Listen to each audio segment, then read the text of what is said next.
been lied to. You think a folding screen means living with a permanent ugly scar down the middle of your device? You think physics dictates that a phone with a massive battery has to be a heavy brick. But Samsung just destroyed that reality, and the iPhone is about to look obsolete. Here is the secret they didn't want you to see. At CES, a new advanced creaseless display was spotted that makes the Z Fold 7 look ancient. It's not just an upgrade, it's a revolution. By using a laser-drilled metal plate, they are spreading the stress and erasing the crease entirely. The screen is dead flat. But the display isn't even the scariest part for the competition. The real mystery is in the weight. Reports are claiming the Z Fold 8 will weigh just 200 grams. That is physically lighter than the upcoming iPhone 18 Pro Max.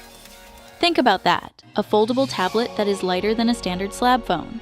But how do you drop weight while adding a massive 5,000 milliamp battery? That math shouldn't work, yet here we are. However, there is a catch that might ruin everything. While the price tag stays at $1,900, Samsung is quietly plotting to strip away your pre-order bonuses. They want you to pay the same for less value. This is a calculated move to maximize their profit while you get distracted by the shiny new screen. Don't let tech companies outsmart you with their pricing games. Subscribe to Techtrove right now to stay ahead of the curve and make your wallet bulletproof.